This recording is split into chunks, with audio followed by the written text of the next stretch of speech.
Be ready. Start. A further application was filed by one Mr. A. K. Arora, who is also an MLA of the Haryana Vidhan Sabha. The prayer in all the said applications was for leave to intervene in the special leave petition filed by the Speaker of the Haryana Vidhan Sabha.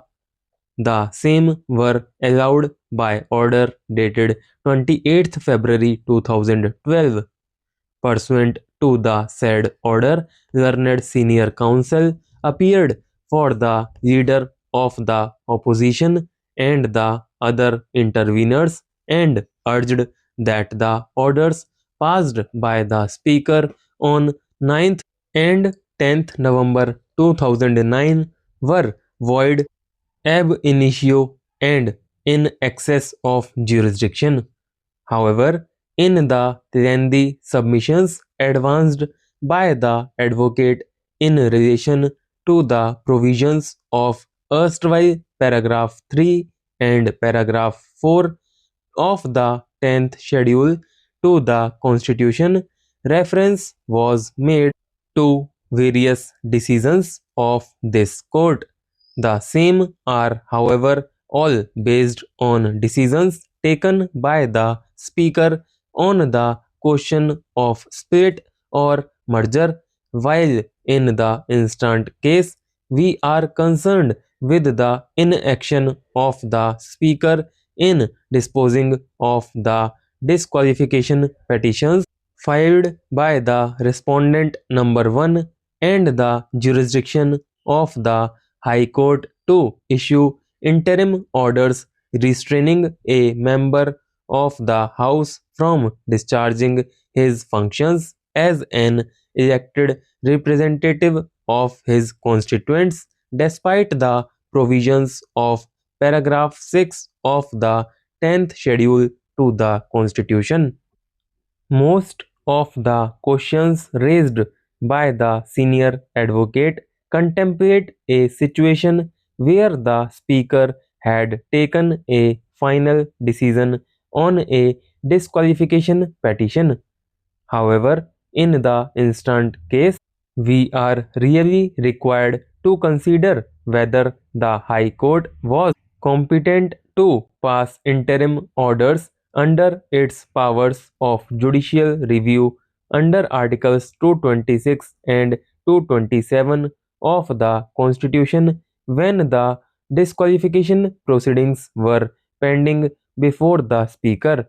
In fact, even in another case which has been referred to in extensively earlier by the scope of judicial review has been confined to violation of constitutional mandates, fraudulent non-compliance with rules of natural justice and perversity, but it was also very clearly indicated that having regard to the constitutional scheme in the 10th schedule, normally judicial review could not cover any stage prior to the making of the decision by the Speaker or the Chairman of the House, nor any other action was contemplated or permissible.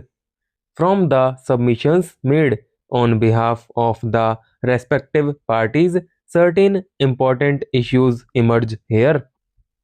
One of the said issues raised by the senior advocate concerns the competence of the High Court to assume jurisdiction under Order 41, Rule 33 CPC when disqualification petitions were pending before the Speaker and were yet to be disposed of.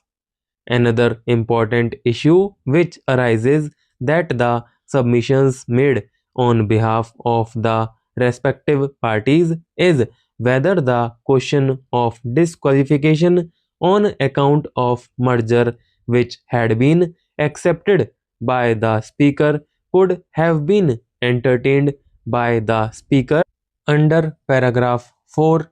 of the 10th schedule when such powers were vested exclusively in the Speaker under paragraph 6 thereof. Relying on the earlier decisions of this court, the learned single judge came to the conclusion that while passing an order under paragraph 4 of the 10th schedule to the Constitution, the Speaker does not act as semi judicial authority and that such order would necessarily be subject to adjudication under paragraph 6. Accordingly, the main challenge to the impugned decision of the division bench of the Punjab and Haryana High Court is with regard to the competence of the Speaker of the Assembly to decide the question of disqualification of the members of the Haryana Janhit Congress Party on their joining the Indian National Congress Party on the basis of the letters written by the 5 members of the former legislature party. Incidentally, the learned single judge held that the issue would have to be decided by the Speaker himself while considering the disqualification petitions under paragraph 6 of the 10th schedule to the Constitution. What is important, however, is the question as to whether such a decision could be arrived at under paragraph 4 of the 10th schedule to the Constitution, where under the Speaker has not been given any authority to decide such an issue. Paragraph 4 merely indicates the circumstances in which a member of a house shall not be disqualified under subparagraph 1 of paragraph 2. One of the circumstances indicated is where the original political party merges with another political party and the member claims that he and any other member of his original political party have become members of such other political party or as the case may be of a new political party formed by such merger. As stressed by the learned Solicitor General for the purpose of subparagraph 1, the merger of the original political party of a member of the House shall be deemed to have taken place if and only if not less than two-thirds of the members of the legislature party concerned agreed to such merger.